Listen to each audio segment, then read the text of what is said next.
You are speaking with the Pharaoh. Kiss my staff. Oh, is it okay if I don't? Secret of the Tomb is the third installment in the Night at the Museum franchise. For those of you who aren't familiar with the concept, it's basically Ben Stiller playing a security guard who works at a museum, where at night all the creatures come to life. So you might have situations where you find cowboys, Romans, dinosaurs, and the Huns all in the same room. For this third adventure, they decided not to simply do more of the same, but rather found a whole new approach. What happens is something goes wrong. All the characters start to fritz out and act strangely. Teddy starts speaking as different presidents, and Attila gets very aggressive, and Dexter attacks me, and all of a sudden it's like this sort of bizarro world where everybody's freaking out, and we see that the tablet is corroding, it's turning green, and something's wrong with it, and we have to figure out how to fix the problem. It was only when we stumbled on the idea of the potential death of the tablet that we felt we had finally discovered a raison d'etre, a kind of core theme and motive for both the characters and the filmmakers. It wasn't just, oh, we're going to a new museum. It's, we're fighting for the life of the magic itself. Now, you and I both know there's something magical in the museum. The sun goes down, tablet starts to glow, everything comes to life. Yes, we look similar. Dada. No, I'm not your Dada. No touching.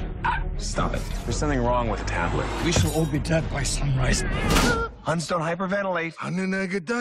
These guys depend on me. All of the goofy characters from the first parts make a reappearance, like the Roman Emperor Octavius, Cowboy Jedediah, Dexter the Monkey, and Teddy Roosevelt. The latter is played by Robin Williams, who tragically died this year, making this the last film in which he can be seen. Besides all those folks, there are also some new faces, especially since the plot doesn't take place in the Smithsonian this time, but in the National Museum in London. The guys have got to figure out what's wrong with the tablet, so they got to break into the British Museum.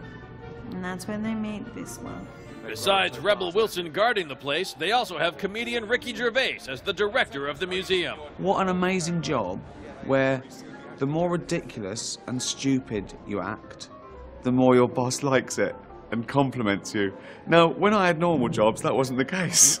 So, I've sort of done this all my life, but now I get paid for it. Then there's this valiant knight. I'm Dan Stevens, and I play Sir Lancelot, who is discovered in the medieval wing of the British Museum. And last but not least, Sir Ben Kingsley plays the Pharaoh Merinkara, who's also the key to discovering why the creatures are going mad. He's Akhmenrar's father, and he invented the tablet that allows people to live for a very, very long time. Lawrence! I want you to stay here and make sure nobody comes in or out. Stay. Stop. Stay. Stop. It's exciting to be doing scenes where you're, fighting a triceratops, or meet the Pharaoh, and it's Ben Kingsley playing.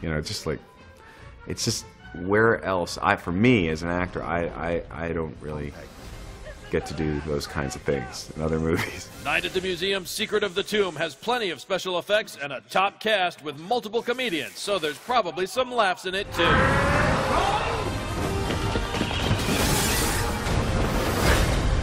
Okay, I think we're